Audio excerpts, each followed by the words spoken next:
Sir,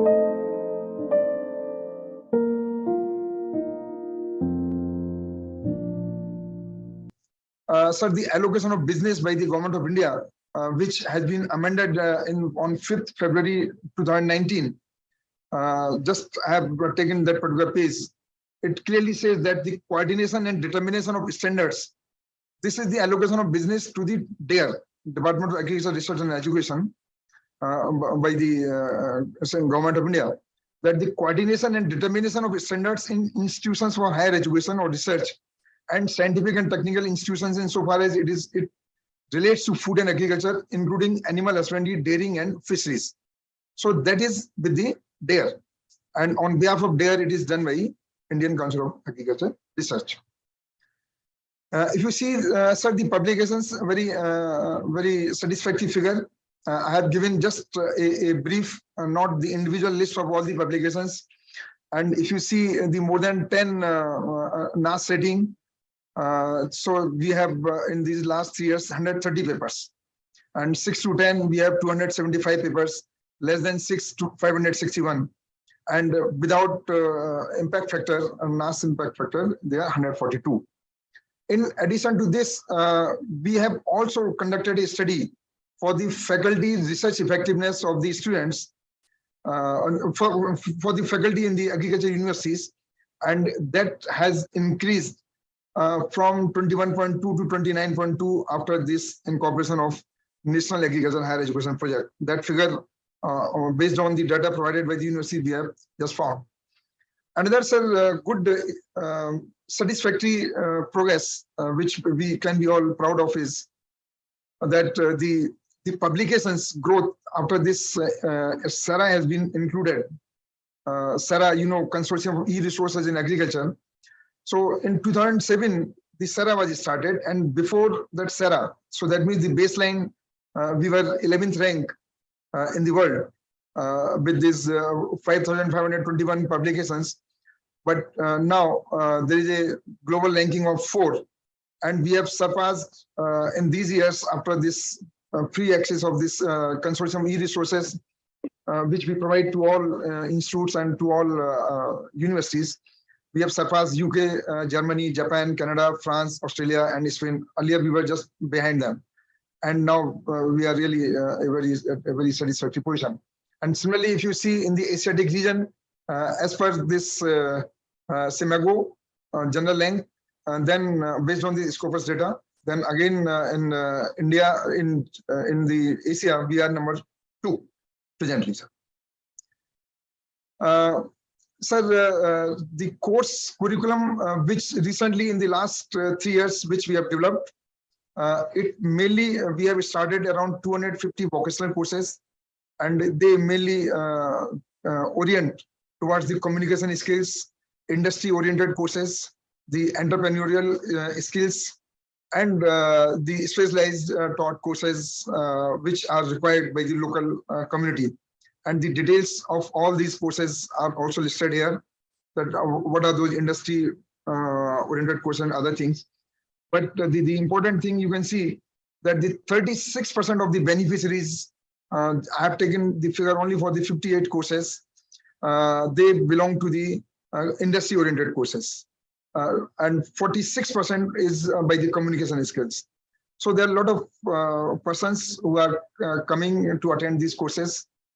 And the another satisfactory figure, sir, I can say with the support of our institute, IASRI, the computer center, that we have a lot of, and I can say almost every activity we have the online facility in the agriculture education division. We also, in addition to that, sir, we have also developed a agriculture expert information system, and I will request you that if we can make practical use of this agriculture expert information system for making various committees, RAC members, or for selection of the experts for the ASRB, we can make use and enrich this information system. About 1,200 persons we have already fed based on the data available from the NAS and other things. And similarly, sir, student ready portal is revised now. Version 2 has been launched. and we are going to capture the geo parameters, and we are going to capture exactly that where students are going and what exactly they are doing. And on the request of the PMO, we developed a plant tree portal also. So many things I am not going to detail in all those things. You can just see. Krishi portal again is a very important portal which we have done. And after this NEP was announced, we also implemented the revised course curriculum for postgraduate and PhD. And that has been implemented in all agriculture universities. And we just review this based on for this accreditation. And there is a fully compliance by the universities for this. We did one analysis, and based on this analysis, we could find that what is the scope with the current student, with the current faculty. Though we have got around 40% vacant positions in all agriculture universities, and we could find that what is the ratio in the central agriculture universities, in the ICAR deemed universities, and in the SAUs. And the ideal student ratio 1:10, if you implement, then we could find that we can admit another 674,000 students to maintain a ratio of 1:10. So that we have already communicated to all universities, and we are just asking them that they must implement this. Sir, another thing which is very satisfying is that because of the efforts which we have made and the support from all the agriculture universities, we are just promoting that they must generate more and more their revenue, and should depend less for the funding from the state governments or from ICAR. And for that, there are very good figures which have come. And in one single year, in 2021, there was an increase of 244 crores in these universities. And we are expecting again the same figure this year also. This is one analysis which we have done. And very soon we are going to release this study also. We'll request Honorable Agriculture Minister to release this study. There are 2 volumes which are there. That what is the demand and supply for the students, for the education.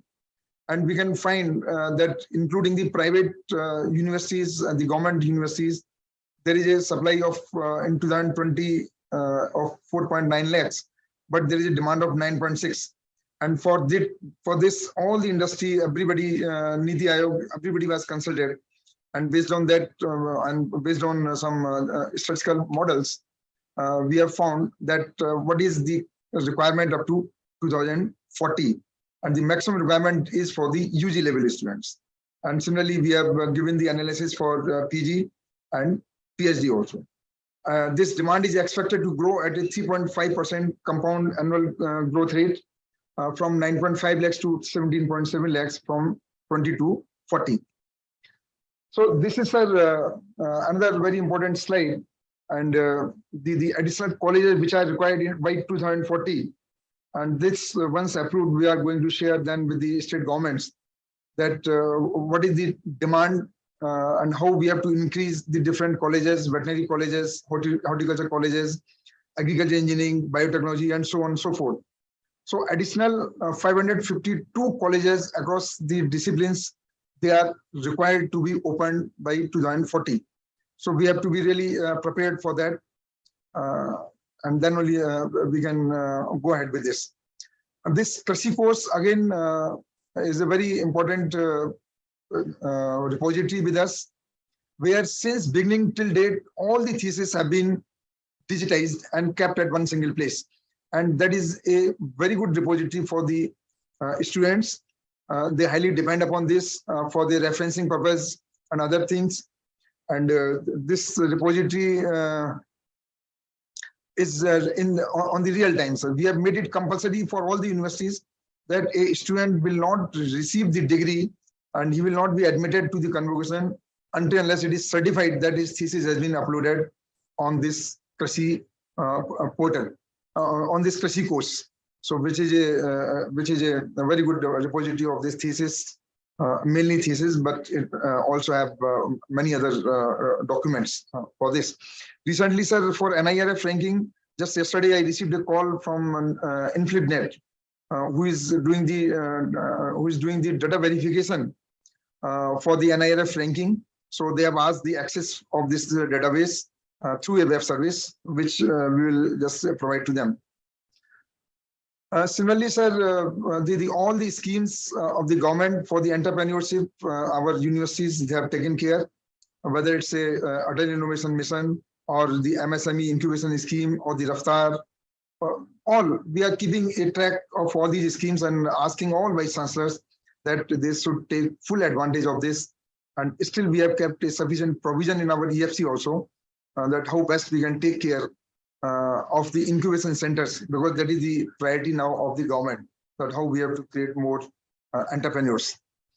If you see the transition of the agricultural landscape and emergence of the agri startups, we find that we have to really now move our education system from productivity-driven focus to the market-driven focus. And for that, we have done a sufficient analysis, and we have just found that how much investment is required and how much government is going to put the investment in this sector. So we have to promote these students for all this. Another thing, sir, the resilient agricultural education system, which is again the need of the hour. Why it is required? The idea came to us only during this COVID period, that our agricultural education system has to be such that in case there is any future pandemic, there is any natural disaster, our education system should not stop. So how we can have the digitization of all the lectures, how we can have digitization of all the contents, how we can have the online exams, how we can have the complete learning management system as a backup. So we can have the blending learning programs, how we can have the blending. So it's 20% online learning and 80% physical learning. So a student can have the courses as per the national education policy from anywhere. And even if there is some pandemic, then this 20% can convert to 100%. 100% online learning also can be there.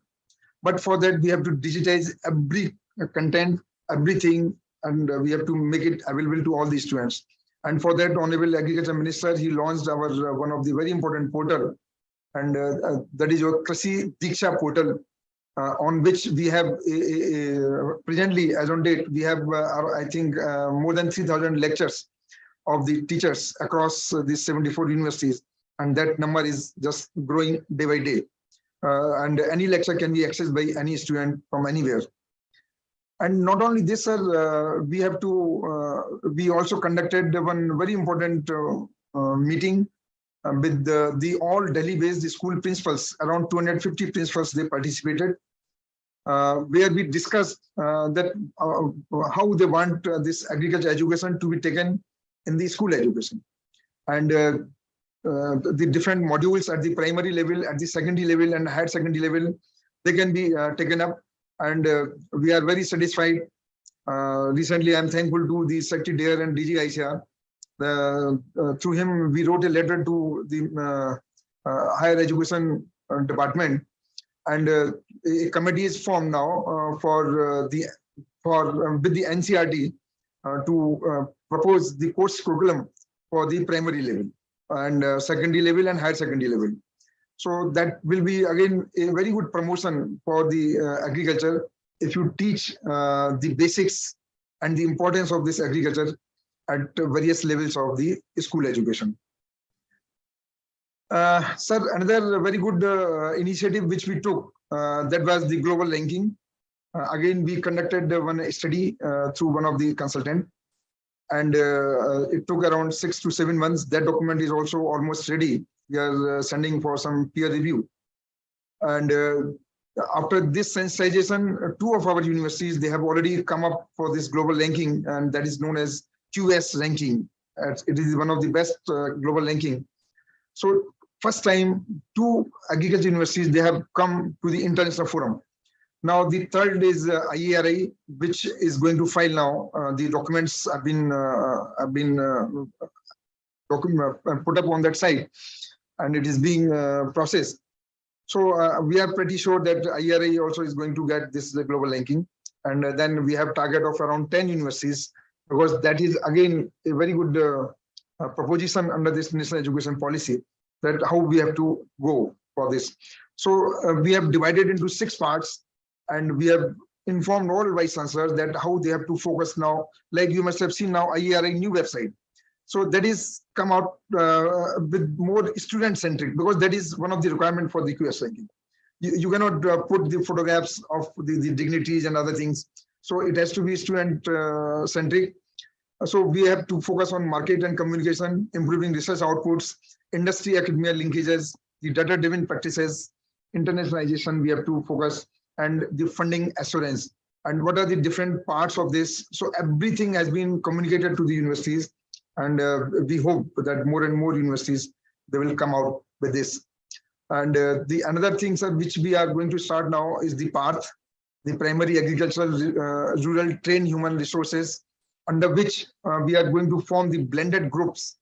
And under blended groups, the hand holding by the undergraduate students, because they are attached to the villages, to the rural youths for imparting some kind of training to them, so that there can be some minimum level of skills with the rural youths, like it can be a nursery raising, it can be a mushroom, it can be a vermicompost, it can be your any kind of skill.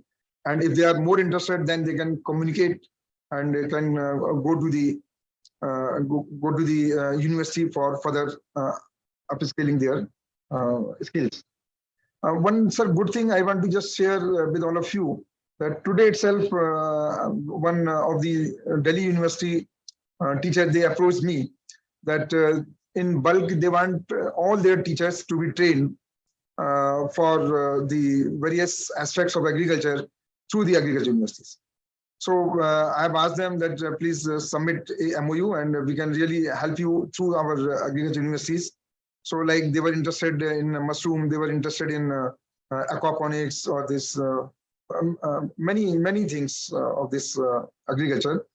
So we can have one week training for them through this especially designed things. Now I come for this assembly also, sir. So if you see the 3 products and their impacts, you can see that in 1920, we have this postgraduate diploma in educational technology management in NAM, and the impact you can see from here, that a very good impact. They are greatly in demand. Our all students, the exam in the online mode we started. This has really revolutionized, sir. A lot of saving of the resources. Otherwise, I think many of you can remember the day when every person was going with the boxes in the train and in the aeroplane, and taking the question papers, and it was a big security and a lot of things. But now this is all gone days, and we have come out to all this new things. The hand-operated maize de-esker sheller by our institute at SIVA. So there is a lot of treasury reduction, efficiency is 100%, and you can see the other figures in Indian rupees also.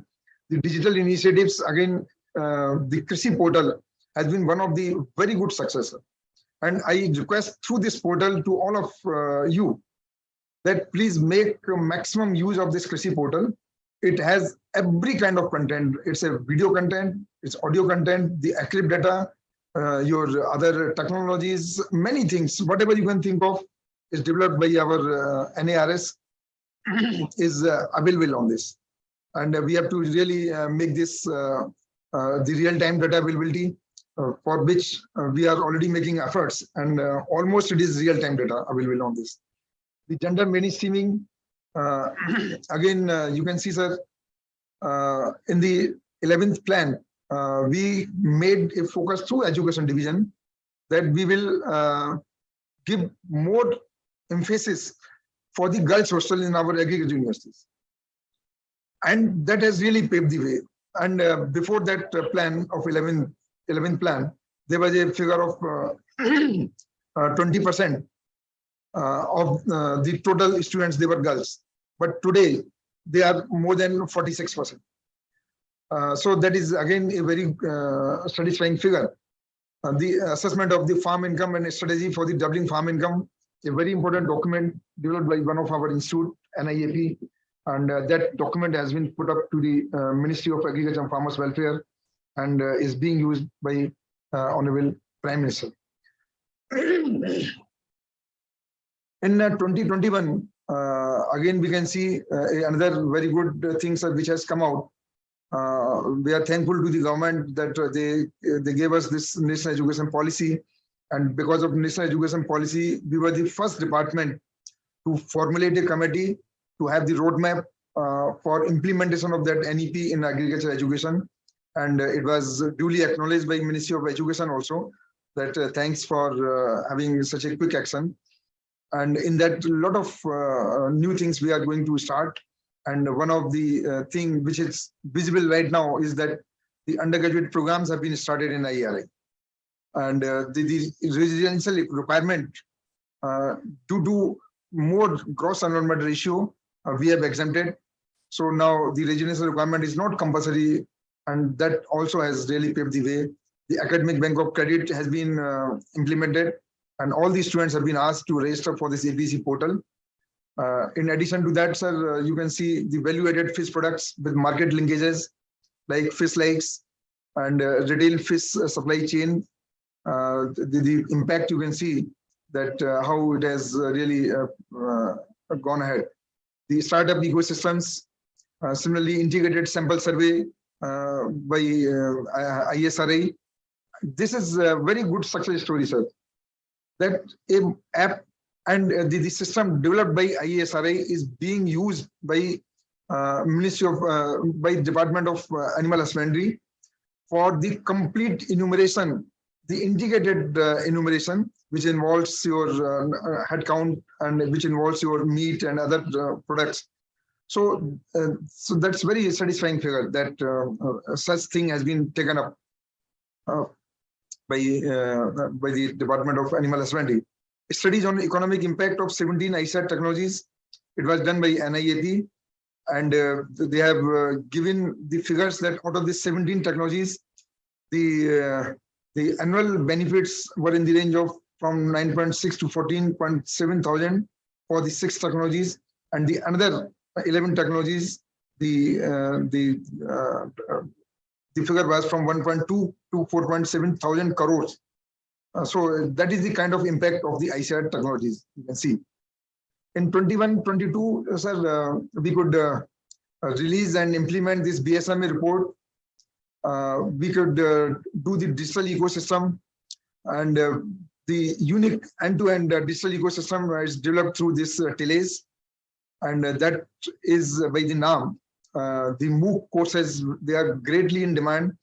The National Education Policy also has asked us to develop this MOOC courses, and especially one of the point by Honorable Prime Minister Office is that the capacity building program, and they have asked us to collaborate with this National Capacity Commission, and we had the NAM had a meeting with them. So there also the focus was more MOOC courses. So we are going to have more and more such courses. The developing biological databases at ISRA under this Kevin, Dr. Anila is heading this. So we have developed the 12 systems, and there's a lot of global access for this. Very huge database and huge setup if you go to this Ashoka Center. The risk mapping in different crops for differentiated crop insurance premium, a very, I can say, a very effective methodology developed by NIAP, which was given to Ministry of Farmers Welfare and for this PMVI scheme. Under this, the different crops, what should be the insurance, minimum insurance premium, and that has been adopted by them for different agroecologies. The women FPOs have been registered. This is by our institute, SIVA. Under NAHIP, sir, you can see it's a very systematic and meticulous way we have done for this NIFE. Before NIFE started, we have the baseline survey on 62 parameters, which online and in real time we monitor from all the universities. So whatever figures are being given, they are on the real time scale. So the on-time graduation rate has increased from 77 to 95%. Student placement rate has increased from 41 to 60%. More than 600 students and 200 faculties, they have attended these intensive training programs. And you can see a lot of other things. Industry-sponsored projects have increased from 32. Before this project started, they were 32, but now it is 231. And the total project beneficiaries, we were given a target of 90,000. But till date, we have reached to 3.7 lakh beneficiaries, project beneficiaries. And there's a lot of other things. I'm not going to read all those impacts. But 3 target products with their potential impacts in next years, we are going to have now, we have stopped our own ranking, but we are going to focus now more and more global ranking. And as I told you, that we are targeting that 10 universities should be at least in the global ranking. And then only we can say that we have partly implemented this national education policy. That is the best way to go for the internalization. The customized training programs on specialized subjects. And for that, our institute, ma'am, they will do the capacity buildings of the FPOs, the immersion programs for the networking of the FPOs and the startups. And this for this accreditation, NABL accreditation, they will do a lot of training programs for the scientists. We'll also focus for this artificial intelligence-based disease identification system. Some base work has been done, but we have to now finalize this. And this will be a totally AI-enabled mobile app for which our computer scientists, they are working with the institutes. The payment of ecosystem services. Some base work has been already started by our institute, NIAP, but it has to take a real shape now. And what kind of support we can give to those farmers or to those stakeholders who are doing the non-commercial things, but for the ecosystem services. So how we can do those kind of things, what kind of cost is there involved in that. So that will be, again, important. Now, one thing, sir, from the next year, what we are thinking is that instead of conducting the separate exam for ICAR through this AIAA, we may shift to the CUET, which is a part of this NEP. And that will be, again, a very good part for the implementation of this NEP. And through the CUET, I have spoken to the Director General of the National Testing Agency. And they say that they can incorporate any subject, whatever you say. But that way, we can fix the timelines also. We can conduct our exam in the month of May and then start counseling by the July and do other kind of things. And that will be really a way to attract more and more talented students in our agriculture education. And the reduction of the time period and the lag period will be also there. The implementation of this recommendation of the 6 Deans Committee, as you know, that already the 6 Deans Committee is in place. And we are almost in the draft stage. And very soon we are going to finalize. So that will be a big challenge to implement.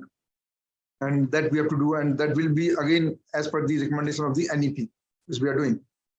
Transforming the existing vulnerable village to nutritive smart villages. As you know, sir, last year we took 75 villages as the nutritive village. It's a very successful scheme, this 75 villages, and it has given a lot of insights and a lot of new ideas have come up. And that can be now through our ACRIP can be extended to other income groups and to other villages. And as a policy, this can really emerge. We are working on that. Policy advocacy in emerging areas. We can have, given these the right side, you can see that what are those different policy documents we can have. The immersive learning for students through virtual and augmented reality. For this, we have already started working, and all the universities, they have been supplied with this augmented reality and virtual reality equipments, and they have started developing the practicals and other things using this technology.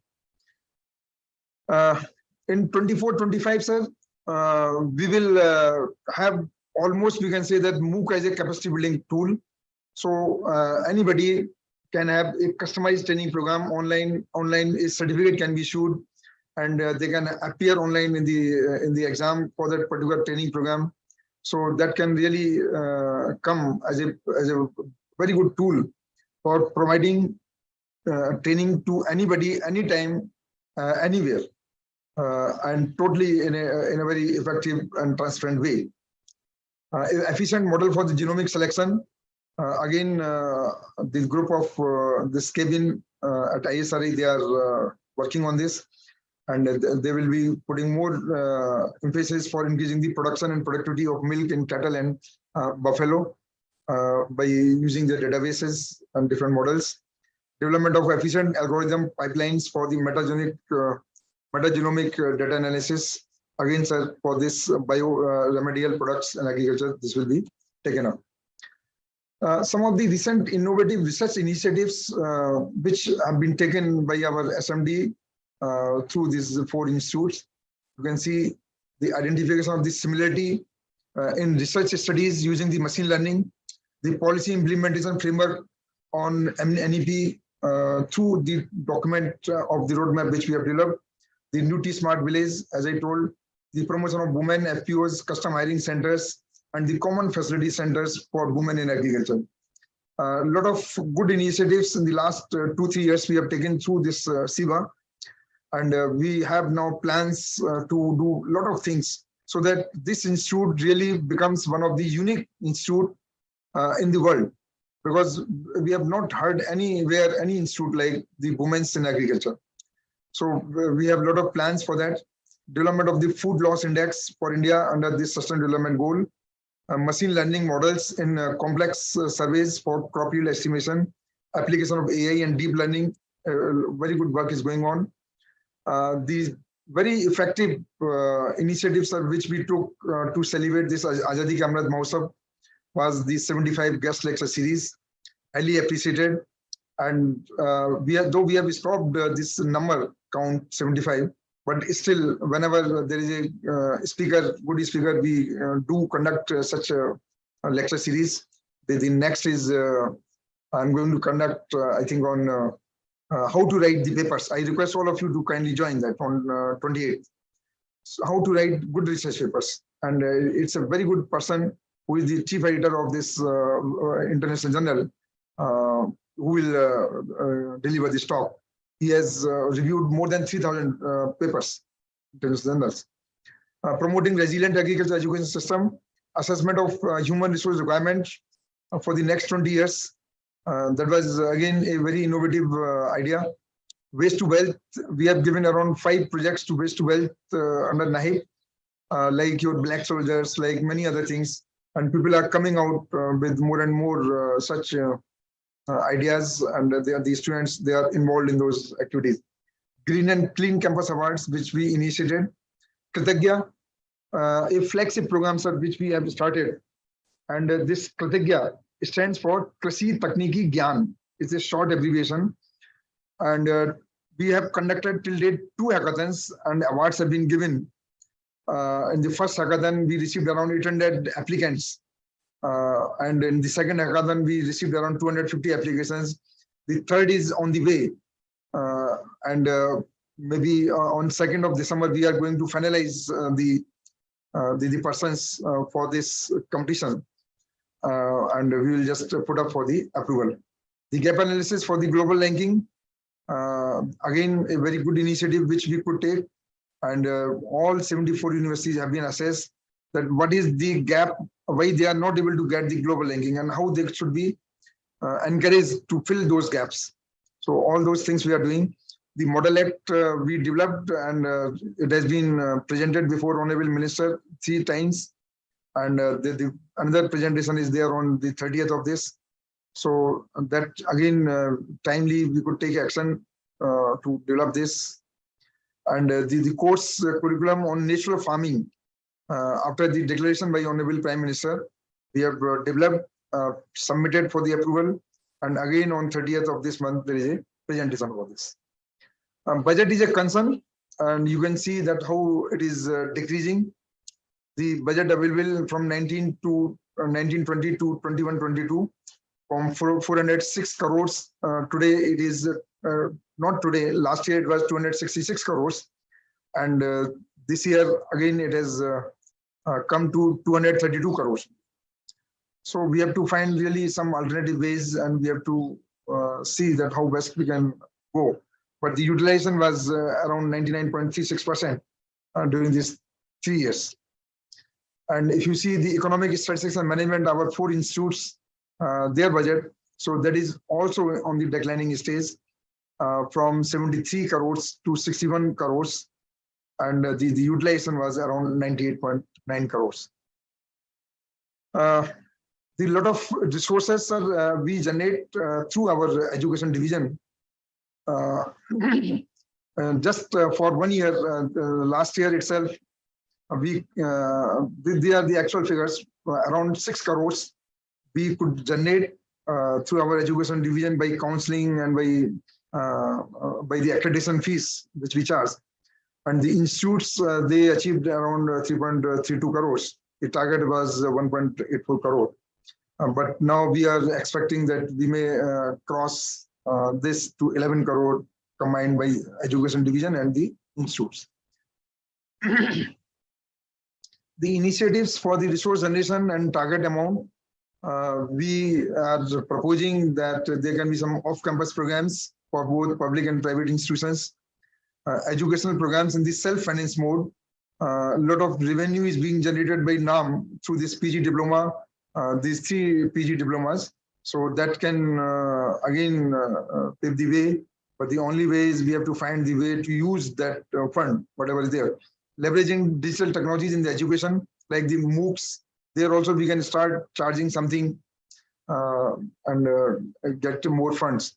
Extending professional service functions to both public and private institutions. So a lot of consultancies we can take, and already one of our institute like NIAP is taking a lot of consultancies, but other institutes also now will be promoted. We are taking a meeting of all. Registration of counseling process, accreditation process fee, it gives a lot of revenue, around 3 crores every year it gives to us. Integrated sample survey solutions for major livestock products, development of crop cutting experiments techniques, development of food loss index, develop the knowledge management system for desk characterization, and resilient agriculture education system. The steps, some of these suggestions we put for the reducing the expenditure is that we have to reduce the number of physical training programs, and we have to move more and more for the hybrid programs. And we are asking our institutes to go for the solar energy to reduce the expenditure on the power bill. And through this online examination counseling, again, we have reduced a lot of budget. In the physical mode, we were having only 55 centers. So all those students, they were coming to 55 centers, but now we have 178 centers through this online mode.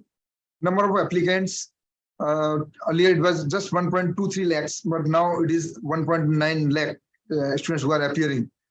The manpower, zero. We don't send anybody anywhere now with the boxes or for the any kind of monitoring. But earlier, around 200 persons, we were supposed to pay the TA bill, their DA, and their all air tickets, and it was so expensive. And earlier it was costing around 6 crores. And presently it is costing us around only 35 lakhs. And that too, we are just recouping through the counseling fee, which we collect around 3 crores. So out of which only we just incur a cost of 35 lakhs, which we pay only from our revolving fund. We are encouraging our universities, our institutes to go more and more for the e-journals and e-books. So stop subscribing the physical copies, which are these e-journals are very cost effective. And we are going now for the One Nation, One subscription. And through this One Nation, One subscription, again, the ICAR will be able to reduce, because there is a negotiation with 74 publishers at the central level by the Government of India, and those rates will be applicable to all the departments. So that will again minimize the cost. Presently, we are incurring around 34 crores on this SARA. Minimize use of stationery, and that is, though it's a very minimal thing. Dr. Agrawal, you need to conclude now. Yeah. Conclude. So proposed collaborations, sir, I have already written some of the proposed collaborations, but only one thing, sir, I will take just 1 minute, if you allow. Sure. So PPP mode, we have formulated a committee, sir, and we are going for the construction of the student hostel through the PPP mode, and that recommendations we will just put up for the approval. And these are some of the areas which have been given by our institutes. And the challenges on my last slide, the challenges faced by our SMD, the challenge is that how we have to implement this NEP in totality. So it will be a big challenge in times to come. The implementation of this public-private partnership will be a big challenge. And to convert this deemed university into the Meru, again, it's a big challenge. How we have to take all our universities and to implement this agriculture education at the school level. Again, we have to develop a whole model and a holistic way we have to see. And this implementation of the resilient agriculture education system also is going to be a big challenge by us. So already, sir, I have discussed all these points, so I'll not just discuss. We have to go more and more for this build, operate, and transfer model and go for industry academy meetings. So thank you very much, sir, for giving me this opportunity and for patience listening by all the eminent audience. Thank you, sir. Thank you very much, Dr. Agrawal. This is really a very enlightening presentation. You have really shown how during last few years a lot of changes have taken place, and also how several changes are going to happen. Friends, let me tell you, this is one of the areas, education sector, where in next 4 or 5 years, there will be sea changes. One is, of course, National Education Policy 2020, and all our universities, deemed universities, central universities are working on that. And there are several other dimensions which Dr. Agrawal presented before you. All of these are going to make huge differences, very far-reaching changes in our education system. I shall not repeat all of those, but before I request for your comment and observation, I would like to request maybe for 1 or 2 minutes of intervention from Director IRI if he is here. What kind of initiative IRI is taking to transform IRI into a global university? I'm not sure whether Dr. A.K. Yes, Singh sir. No, is sir. I'm there, sir. us. I am there. Yeah, And, sure. Yeah. So, Dr. Singh, it will be very informative for all of us, because already I know IRI is taking several initiatives to transform itself from a deemed university to be a global university. So, if you can very briefly just inform all of us, what are those things which you are going to do now? Yes, sir. Yeah. So as per the National Education Policy and also considering the requirement for global ranking, first thing we have started the bachelor program and several diploma courses which are job oriented. Then to improve the ranking of the university, the both QS and Times ranking required bachelor program as a mandatory requirement for being qualified. So I think we will become qualified with that. And also Dr. Agrawal helped by employing Ernst & Young company to do a SWOT analysis of IRI. and they have come out with very clear-cut recommendation as to what are the areas where IRI has to focus and how we can quantify the impact of IRI in relation to sustainable development goal. Then that will help improving our ranking, because that component was not part of the format, but they suggested that this can be connected with that.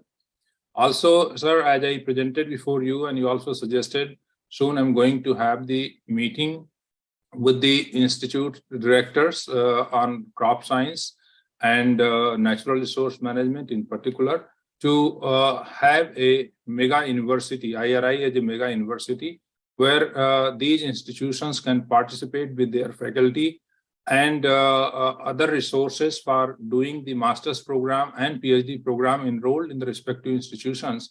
The courses also can be taught there, because there will be a commonality. The degree will be awarded by IRI. So this is one proposal, as you suggested, soon with all the disciplines. I think because all 25 disciplines that we have in IRI and the institutions connected with that, they can be roped in.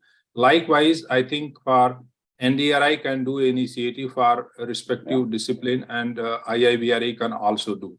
So, but we shall be able to cover all the SMDs of crop science, social science, and also maybe social science can go with NORM, because NORM is already doing that job, but social science can also become part. This is one.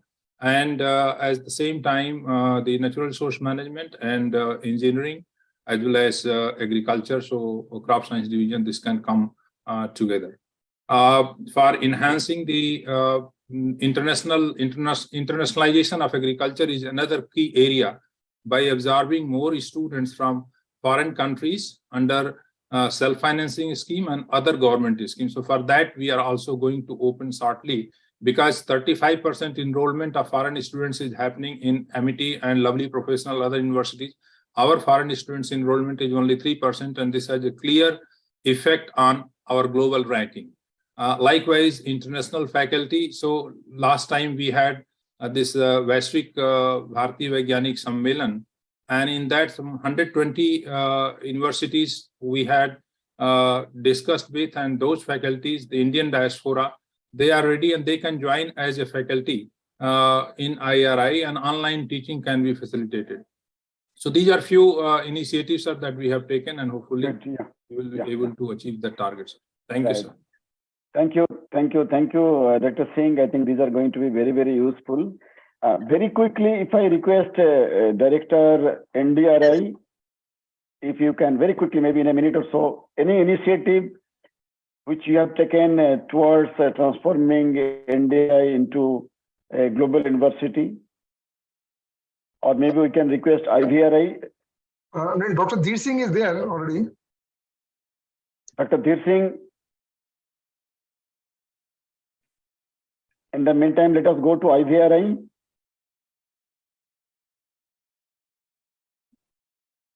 Director IVRI, can you hear me?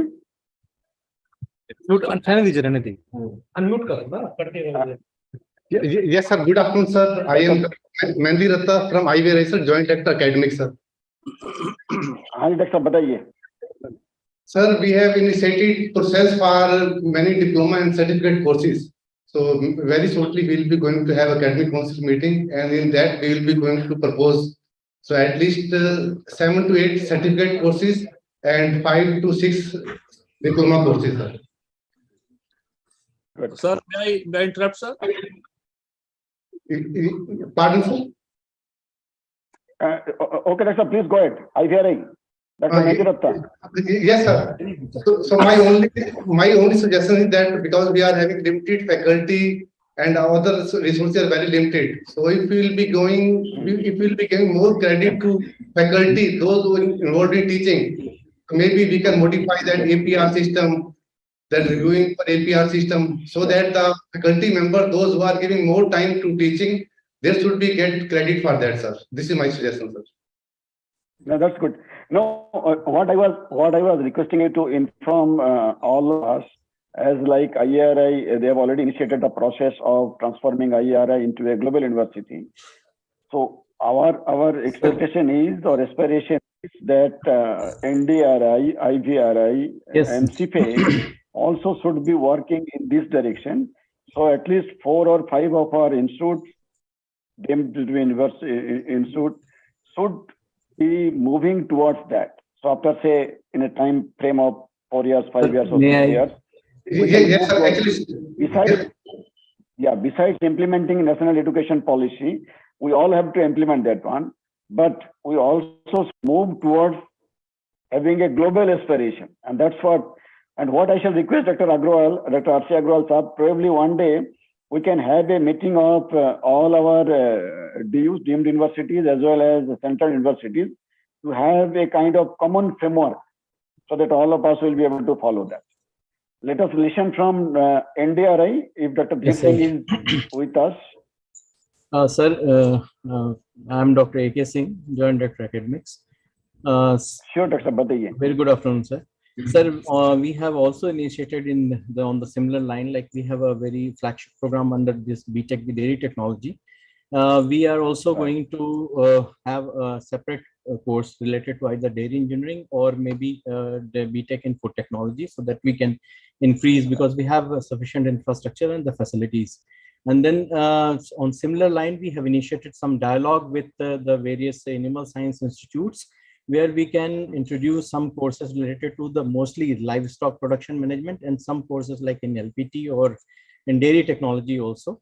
So that is on our agenda. And 3 certificates we have identified, which we are going to implement from this next year. Means like from the most probably from the January itself, we will offer these courses, and most of these courses will be on like online mode with some contact hours for hands-on practical kind of opportunities. Then regarding our initiative to have collaboration with an international organization, definitely, sir, we have a great means large number of our students, alumni. So we have initiated a kind of dialogue, and probably the very first meeting around 15th of December, we are planning to have a meeting with them through online mode. So in what way we can collaborate with them. Very good, Dr. A.K. Singh. Very briefly, if I request Dr. Ravi Shankar ji from SIFE, Mumbai. Yes, sir. Yeah, good evening, sir. Similar to what Dr. A.K. Singh was suggesting, we are also in the planning for the some of the programs specifically for the overseas students. And sir, recently we have included the student entrepreneurship into the programs also. Sir, one thing I would like to flag here is when we want to implement the national education policy, we like other two, like IRI or NDRI, we can't start the degree program, sir, because we don't have the infrastructure. So we can start only one of the centers, but for which we need a support from the council. Otherwise, we'll not be able to start the UG program because the hostel and other facilities are not available now. So that is one thing which we will be discussing in detail with you, sir. I also had a discussion with DDG Education in this regard. So we thought we will start in one of the centers. Sir, in addition to that, we have one more problem. Right now, the fellowship and other things are actually part of the fisheries division budget and coming under the miscellaneous head. And when the budget is cut, we will not be able to give the fellowship to the students. That is putting a lot of pressure on us. So what we request is all the fellowship and other related student related activity budget should be under a separate head under the education division, so that we will not have any difficulty in implementing this. And also that should include some of the global training, exposure to the faculty, and some of the activities also should be included in that. And we will share with you the plans, what we have been doing for the becoming one of the global universities, sir, in the meeting what you are called for. Thank you so much, sir. Good. Okay, Sir, thank you very much, Dr. Ravi Shankar. Now let us listen some of the other suggestions. Sir, good afternoon, sir. बताइए हम already सुन चुके हैं. I came to know just because somebody came from the district administration. No issue, doctor. Any No questions, issue. sir, I think from India? No.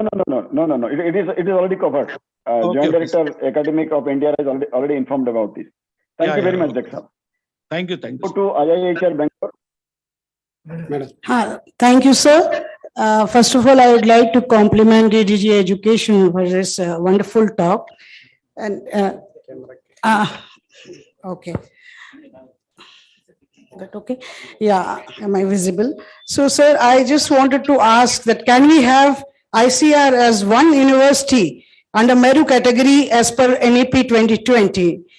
If not, I suggest that IHR should be permitted to work as Higher Education Institute for Horticulture under NAP 2020. Because, sir, we have been outreach campus of ICAR, IRI since 2014. And the funds we have received for infrastructural development for PG students has been almost negligible. So this has been a real problem, in spite of the fact that since last 2 years, the overall best student award of IRI has been from our campus. So that is my submission, sir. Good.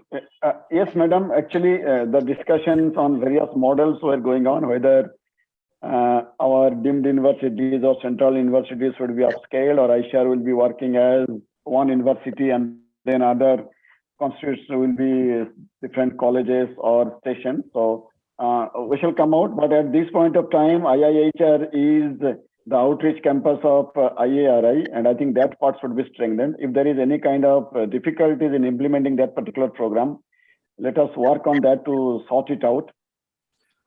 But I think the current model, which is IARI and then several other institutes as regional stations and contributing for the development, this is also a very good model, and we'll be discussing further in detail to sort out all of these issues, whatever is coming at this point of time. Let us go to Sir, good evening, sir. Other observations. Sir, good evening, sir. No, yes, quickly. Yes, sir. Sir, I am Dr. Shankaran from IHR, looking after the PG education activities at IHR. Sir, we got a MOU with 29 private education institutions, and we are charging the bench fee as per the 2014 order, which needs the revision.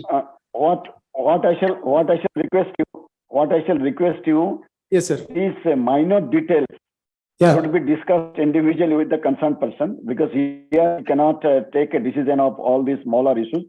My suggestion is you please get into touch with IRI or other, whosoever are the competent people. If there is any difficulty, you can come back to me. Okay. Okay, sir. Thank you, sir. We will not be able to address the smaller issues at this particular forum. Okay. Okay, sir. Let us go quickly to CTCRI. Trivandrum. Yes. So good afternoon. It was a wonderful presentation by DDG Education. We have some queries, sir, that regarding clarification that we are frequently getting from universities, that some of the students has got fellowship for ICAR, SRF, and NET qualified, and they want to register under traditional universities. Is it our present system will apply this one, and they can register for, because ICAR CTCRI has been one of the Center for University of Kerala, and many students from here has qualified in the last 2 years, and they are trying to register in CTCRI for PhD program, and whether the present system, whether this fellowship can be applicable for these traditional universities. That is one question. Then another thing, that due to the enhancement in the fees charged for the students registered in traditional universities, and we are now deprived of many PhD students registering in CTCRI. Whether is there any possibility for in the future that to take up that, reduce the fee structure or exempt them, since they are doing the agriculture activity research only under ICAR CTCRI. These are my submission as PME of CTCRI. Good, Dr. Agrawal, would you like to respond to these two queries? Certainly, this fellowship cannot be given for the traditional universities. That is only our agricultural universities, because this is given to promote the students to study the agricultural education. So that is one thing, sir. And for admission fee and other things, I don't think we can interfere to regulate that. So that's it, yeah. Okay, thank you very much. In this context, sir, please go ahead.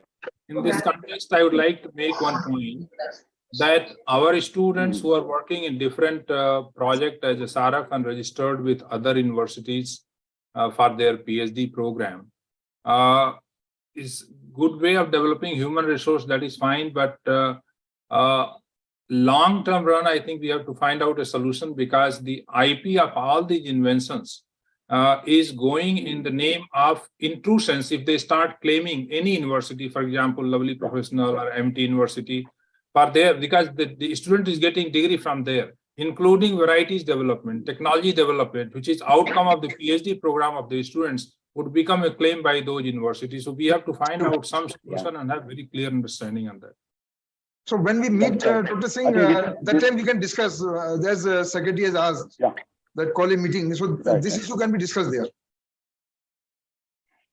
Sure. Let us go to Directorate of Foot and Mouth Disease.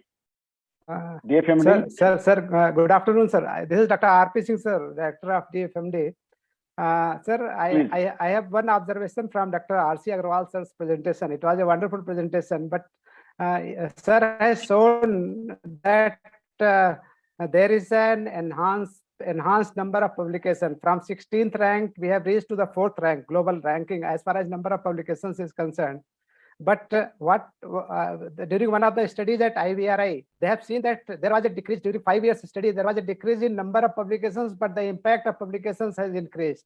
So actually, we should be interested in more impactful publication. And what is that impact of publication once we are reaching to the number of at 4th ranking? That is, I think that will be an important criteria for ranking of the universities. And students, they contribute a lot, especially on the impactful publication. And then, sir, another point is that sometimes we do not publish, but we file a patent. Sometimes we do not make publications, but in lieu of that, we make patents, and students and faculties, they contribute a lot. So is there any impact of making patents and not publishing? So that also should be taken into account, I think, and that will add a value to our ranking or for in case we are going for global ranking. Thank you, sir. Okay, sir. Very good observation. Let us quickly go to IIVR, Varanasi. I have only one request. In case of an education system in IHR is the only institutes which is taking part in the educations in different and through IRI. But in small institutes in the horticulture, we have about 23, 24 institutes are there, even including IIVR. We are not having any faculties or we are not associated with any global university as you mentioned in IRI or NDRI or whatever. We have 4 universities, institutes are there. We are not been included in that way. So I just request this one, a small institute like IIVR or some other institution in horticulture should also be included in that global university to make the faculties in that way. Thank you, sir. May I respond to this, sir? Yes, sir. No, before that, Dr. Tushar Saab, number one, your institute is not a small one; it's quite large institute. And in our next plan, actually, as Dr. A.K. Singh, Director IRA, already mentioned, that these things are going to be expanded not only by IRI, similarly for other institutes also. So eventually, other institutes also will be included. And our long-term plan is all the ICAR institutes should be in one way or the other engaged in teaching also. Research, of course, you are doing, but all of our staff in ICAR, they should also in a way should be associated with teaching as well as guiding students. So we are working on that one, and hopefully in few years' time, all the ICAR institutes will be connected to some university or the other. Okay? Yes, Dr. Agrawal, if you want to add something. No, it's the same thing I wanted to say. No, nothing else. Okay, thank you, sir. That's very good. I think let us listen from Dr. D.K. Singh, though it is not written, I hope, from IRI. Sir, yes, sir. Yes. From IRI, sir. Yes, bataiye. Sir, I have a suggestion. As of now, our agriculture research application, as DDC Shah was mentioning, is not in the third list, that current list of 7th schedule of our constitution.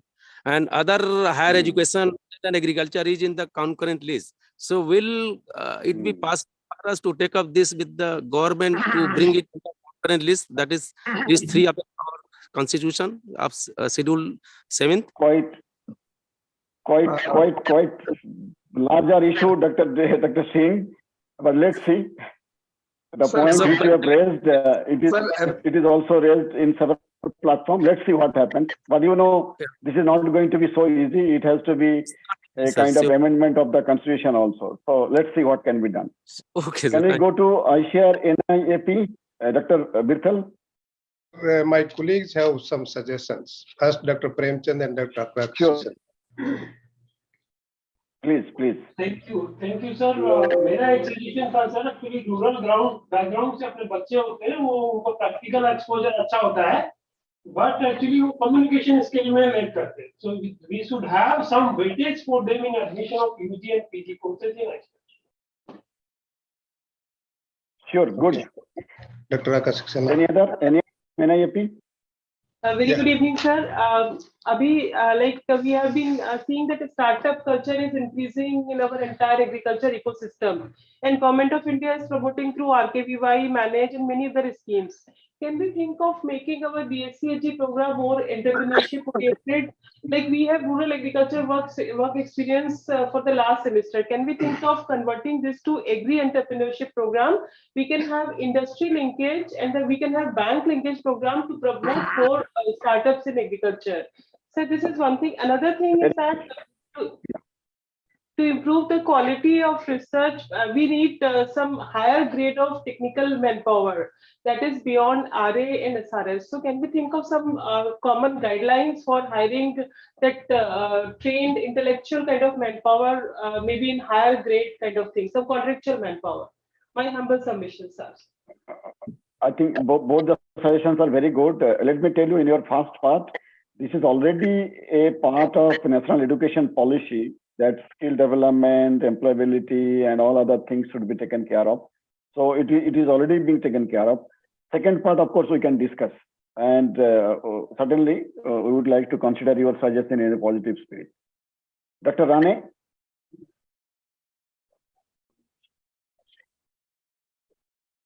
Dr. Rane, you are not audible. Mic connected नहीं है sir. Just one. Till Dr. Rane Yes. rectifies the connectivity. Can we? Sir, am I audible? Oh, yes, you are audible. Please. Sir, one suggestion that you are talking about globalization of universities or university. A wonderful job has been done in the education department in assessing the domestic demand for agriculture graduated also. That slide was shown by respected DDG education. So some exercise has to be done. Animal physiology. That we should involve even the established universities and also साफ नहीं सुनाई नहीं दे रहा क्या कर रहा है Dr. Rane, there is some connectivity issue. Your voice is not clear. Maybe we shall come back to you. In the meantime, let us listen from Dr. Man Singh. Dr. Man Singh, if you are there. Yeah, thank you, sir, for the opportunity.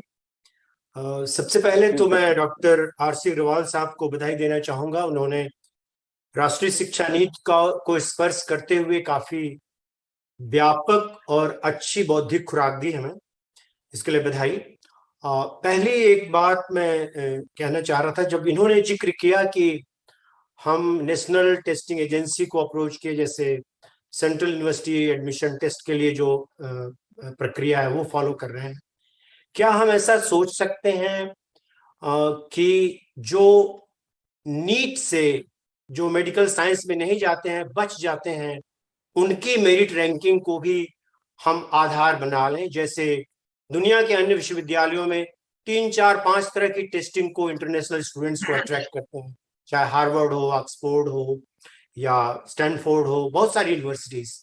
उस model पे क्या हम JEE mains के जो left over बच्चे हैं national top institution में, उनको हम कुछ रेशियो 33% करके, तो अगर ये मिक्स्ड ग्रुप आएगा तो शायद हम जिस तरह की कल्पना कर रहे हैं वो संभव हो सकता है क्या उनकी रैंकिंग पे, और 33% जो सेंट्रल यूनिवर्सिटी से ले लें.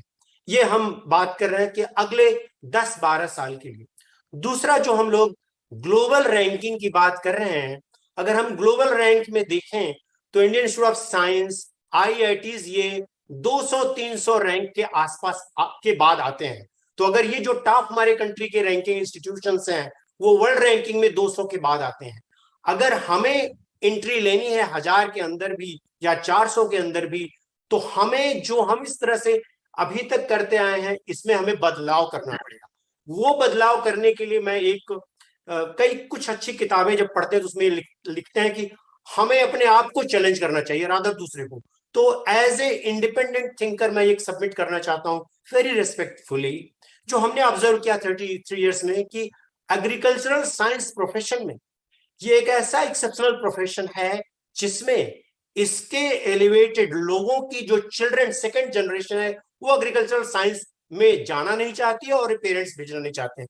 अगर हम देखें starting from political science to एक टेलर तक सेकंड थर्ड जनरेशन उसमें डालते हैं, तो हमें ये कहना है कि हमारी कलेक्टिव विजडम जो ICAR की है कुछ ऐसी हो कि कम से कम हम अगले 10 साल में 5 ऐसे विश्वविद्यालय बनाएं एग्रीकल्चरल साइंसेस के जिसमें भावी सेकेंड जनरेशन के लोग बच्चे अपने एडमिशन लेने के लिए आए।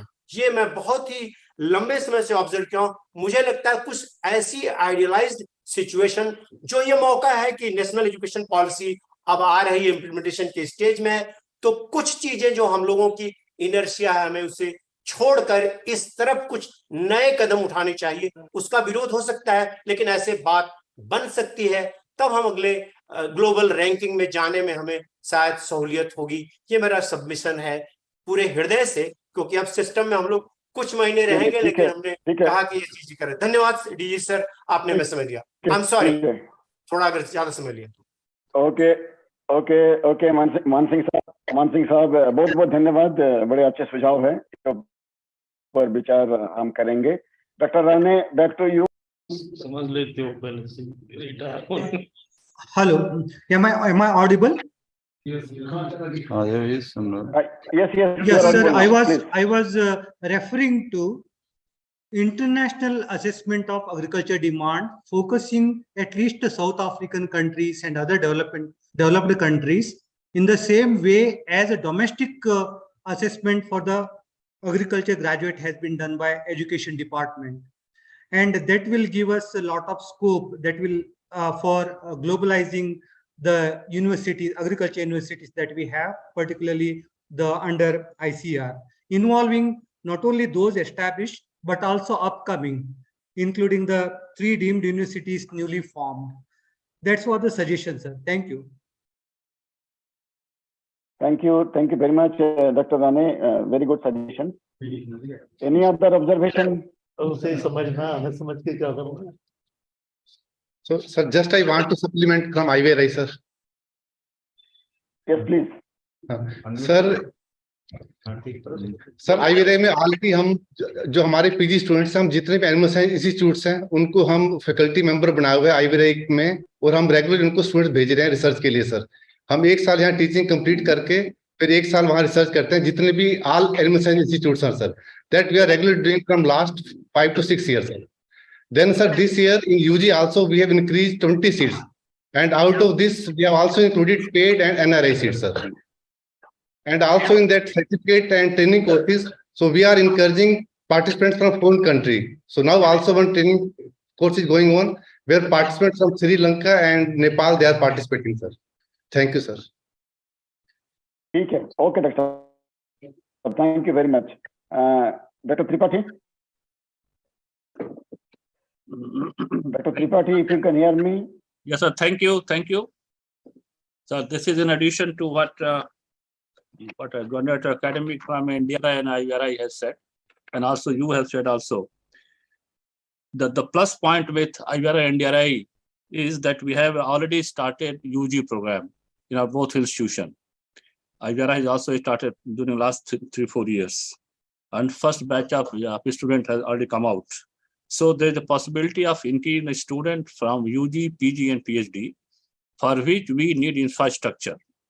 We may not provide hostel facilities for all students because they can live outside also, but certainly to teach them at ICAR, NDRI, or at other institute, we need to enhance the infrastructure, for which we need to have some funds also. Without funds, the student intake will not increase. Currently, I suppose that NDRI might be taking 1,000 students, and similarly ICAR might be taking 1,000 students. We have to increase in both institutions to be university at the level, it must be 3,000 each. So for that, certainly we need to have the increase. We do have a lot of faculty in both. We have got around 1,000 faculty in veterinary animal science. So faculty need is already there. We can already have it. But for the first, we will do that. The second thing, sir, I would like to mention here, ease of doing business. We get a lot of requests from foreign university students to do here MPSC also, and also some training also, PhD also. But we have to really decide some guideline for them, how easily we can solve their problem. Because I have seen that many times when DRI or even our own other issue, they always send the request to get the approval of their. That takes a lot of time because we do not have guideline for them. So we have to really work on this also. With this, thank you, sir. Good, thank you very much. So, Dr. Agrawal, when we are going to meet with all these deemed universities, let us discuss all of these issues in totality, including the issues of foreign students and so on. Any other quick observation or suggestion from anybody? If not, Dr. Agrawal, would you like to respond quickly to any of these queries which have not been addressed so far? Yes, Dr. A.K. Singh, Director IRI. Sir, just I wanted to submit that we also need to probably internal meeting to revisit the fee structure, because that's the bare minimum and the fellowship is quite handsome. The students have to pay for the facility that they are availing. And also, if we are going to increase the number of students to say 10,000 level as is required in the Meru in next 7-8 years, then many students we will have to admit under self-financing scheme. So in the self-financing scheme also, the students have to be admitted only from the same merit that All India entrance examination. Those who are not getting the fellowship, beyond that number can be taken from there, from a common test, or as Dr. Man Singh was suggesting, NEET. Of course, it's a very wide idea. If those students are, we can recognize, definitely their structure course, the examination system is much more tougher. And if they want to come, that opportunity can be thought of. But at least from All India entrance examination, self-financing, those who can afford, they can come. Now, in that system, what will happen in the same classroom, we will have students who are taught and also being paid, and there will be students who are being taught, but they are paying. So that kind of disparity will come. But the fee has to be revised, at least for the students who are getting fellowship, because this is bare minimum at this point of time.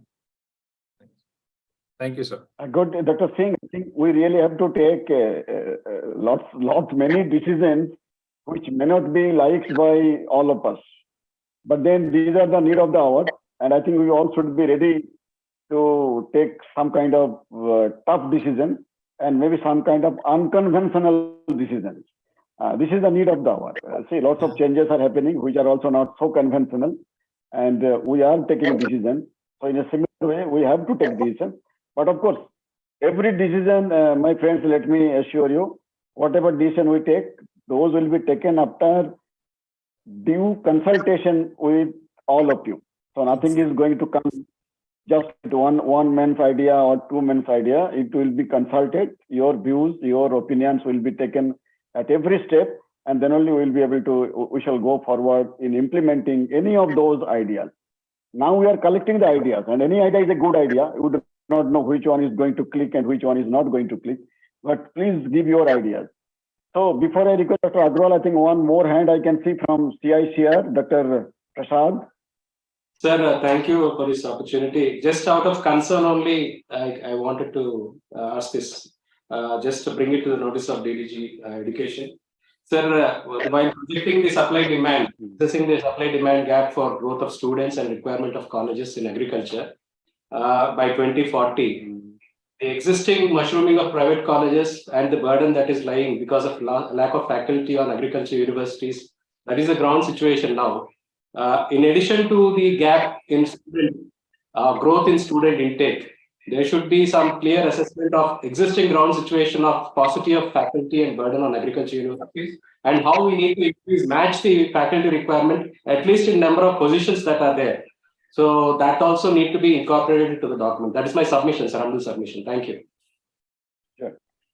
No, very good, very good. I think, of course, a proper assessment is needed, including the demand, including the faculty strength, not only faculty, resources in every aspect, laboratories, field, technical, and all of this. So, Dr. Agrawal, any quick comment, very briefly, maybe? Not much, because already you have given the better answers than me. So, but I just want to inform that I am getting full support from all the dream universities. And already we have thought of conducting a meeting. The fee issue is really a very big issue, because it was revised long back. But the problem is that the moment you increase the fee, a lot of opposition, strike and other things comes. So that very delicately we have to handle.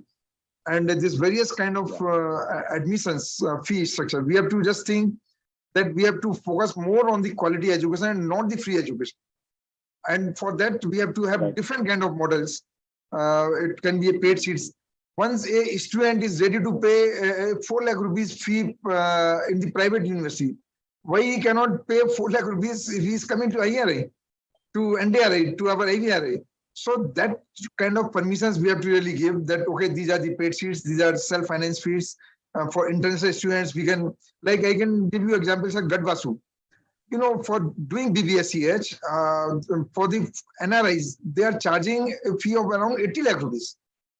And there's a long queue of the students to get admission in the Gadvasu. Okay, that is such a, so we can get a lot of revenue.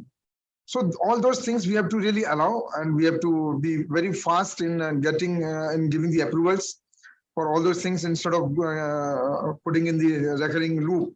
So, and other things that we will just take care when we meet with all the deemed universities and central agreed universities, and very soon we will have this meeting and discuss all the issues. And especially the issue raised by IHR is very pertinent, the infrastructure, because we have a lot of constraints on the budget, and they have the right reasons to just flag that because of this, they are not able to accommodate the students. That also somewhere we have to see what can be the alternatives, like the PPP mode, like some other modes for this. So let us make the guidelines and issue it. And as you say, let us make some big changes in the system with the consensus of all. And then only we can really jump, have a quantum jump to say that, yes, as somebody has raised for the global ranking also. So global ranking, because subject-wise we are seeing the global ranking. In agriculture, we want to perform better. Overall, we are not saying that we can come in 200, 300, or 400. Even the IITs, they come below 300 or something. So, but certainly somewhere we have to make a beginning. And one thing, sir, I can just tell you, once we are in the global ranking, automatically the global students, the students from the various countries, they approach the universities because it is in the global rank, and they just try to get admission and inquire about all those things. So somewhere we have to make a beginning, and already a beginning has been made. And I want to congratulate all those who have come to this global ranking, and I wish that very soon we will have this IRA also in that flagship, and we will really have a name of the ICAR as one of the leading organization for having at the global presence for this agriculture education also. And just last point, sir, just 15 seconds. Recently, sir, we signed one MOU with the, already a MOU is signed with the Western Sydney University, but 9 universities you just deputed that day to me, you could not go. The Western Sydney University signed 9 MOUs with our different universities. And I came to know that WSU is the #1 university in the world for the implementation of these sustainable development goals.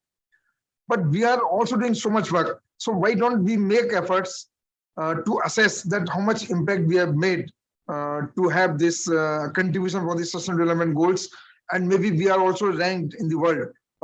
Like IRA has done a lot of work, like maybe some more institutes, a consortia can be formed to assess and to claim that, yes, we have the global presence, not only in this education and research, but also for achieving the this SDGs also. So thank you very much, sir, again for this time. Thank you. And Thank you. for your openness. Thank you very much. Thank you very much, Dr. Agrawal. Thank you for having a very nice and, of course, very informative presentation today. And thank each and every one of you for participating and also engaging in the discussion, which was even more informative and more rather enjoyable. I really enjoy whenever people ask this kind of questions, which is very inquisitive, which gives a kind of challenge to solve a particular problem. So let us all work together, and I'm sure a new beginning we will be able to bring in our whole education, agriculture education system. So thank you very much, all of you again. For final words, over to another Agrawal, Dr. P.K. Agrawal. And thank you very much, sir. I'll be brief also. Sir, I thank you very much for initiating this presentation by respective DDGs and chairing this program and encouraging everybody to talk. It is not easy. Normally, such program, people don't encourage so many participation. So thank you very much for making it so lively and purposeful. I thank Dr.R.C. Agrawal to make an excellent presentation. And like any other DDG, he made a very motivating and his reach was wider. So it was a very different kind of presentation today. I am thankful to all the ICAR Institute, directors, scientists, faculties, everybody. ICAR headquarters, all the esteemed DDGs, ADG, and all the people from headquarters, ICAR headquarters, Ataris, Central University and State Agriculture Universities, and KVKs, and all the people who I'm missing. I'm a little brief. I thank each and everybody for listening, participating, making meaningful suggestions, and listening. Thank you, everybody. Thank you very much.